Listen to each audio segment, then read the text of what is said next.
this is the way I quite like to think about truth in this way. And I enjoy metaphors. I hope you enjoy metaphors as well.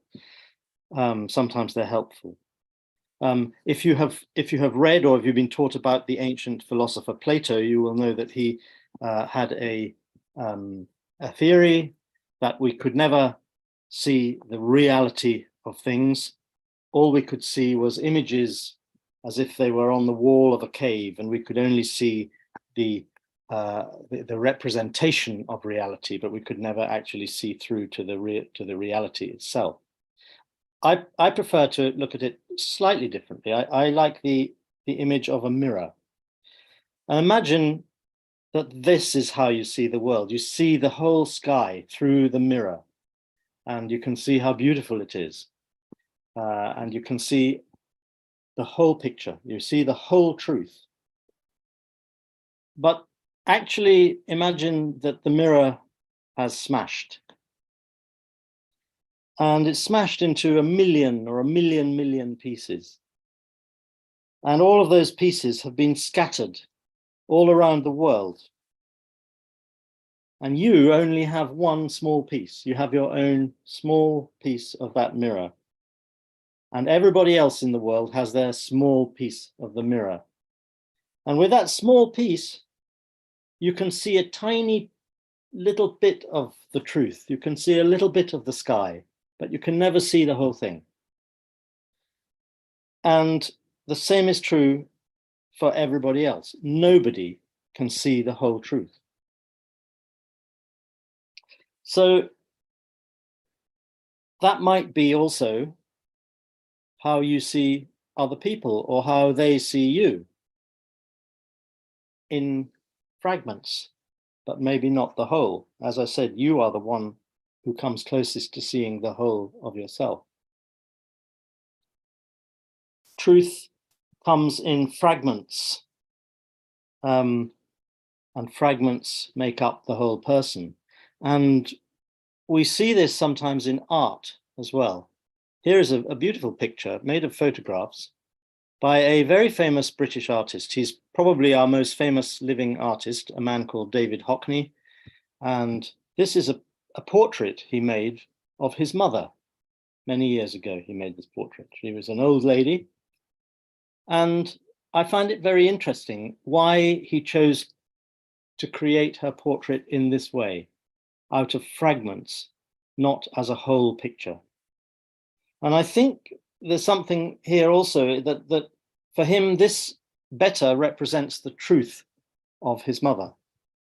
Because when you think about it, when you deeply love someone, it is very often the small details that you notice and that you remember about them.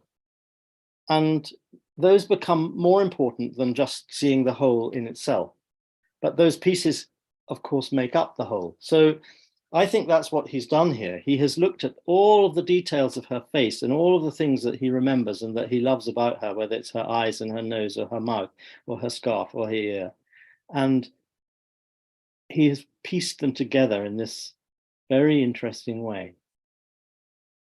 So I think what he's trying to do there is also to get at the truth through fragments. When we come to the religions of the world, there is often felt to be conflict between religions, and I think it's wrong. These are the symbols of most of the main religions, or some of the main religions in the world. And conflict comes about when you say to somebody, I have that mirror, I have the whole truth, and you have none.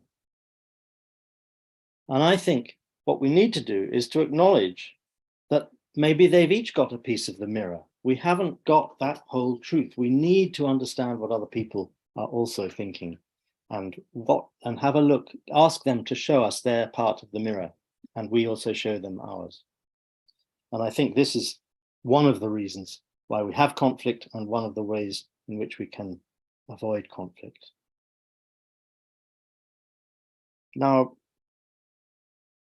finding more pieces of that truth means finding out about people. It means being curious. And we need to see if we can find something else other than our own small piece. And you can only do that by connecting with other people. And there's a famous writer who wrote a novel, and in that novel he used the phrase "only connect," and it's a well-known phrase, certainly in my country. Only connect, meaning that is the answer. That is what we need to do to make our lives meaningful. We need to connect with other people. And when we connect with other people, we gain another fragment of the truth. Now, if people are bearers of the truth, then each person has a piece of the mirror, but the truth also begins with you, yourself. And the best thing that you can do, and the thing you have to do, and you have to keep doing throughout life, is to collect your own fragments, the parts of your own image, to make them into a whole person. And this is what we mean by integrity. Integrity, the actual literal meaning of the word integrity, is wholeness, completeness. Being true to yourself. We used before the word authenticity, authentic. It's the same thing, really. Having integrity is being true to and in yourself. But that's not always easy. But if you don't have it, how on earth can you be an agent of truth or of good in the world? How could your body function properly if your eyes look one way and your hands point another way, and then your legs go in another way? You would be in a complete mess, and that would not work. So it's just the same way about the way we think and the way we behave. If you say one thing, but you do another, you do not have integrity. And it's even worse. If you tell someone else to do something, but you don't do it, then that's hypocrisy.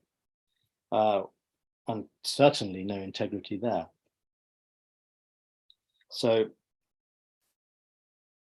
be true to yourself. And it's not instant. That's not something you can just do and have it finished. It's lifelong. And as you collect and you explore other parts of the truth around the world, your own truth will change and you will grow. So inevitably, this is not static. Your own image is not static. Just as you look different when you're older than when you're younger, when you're a baby or you're a school child, you're an adult and you're an old person.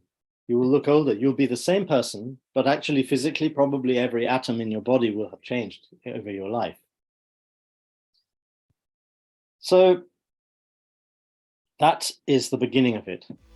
Being true to yourself, having integrity, and being curious to find the truth.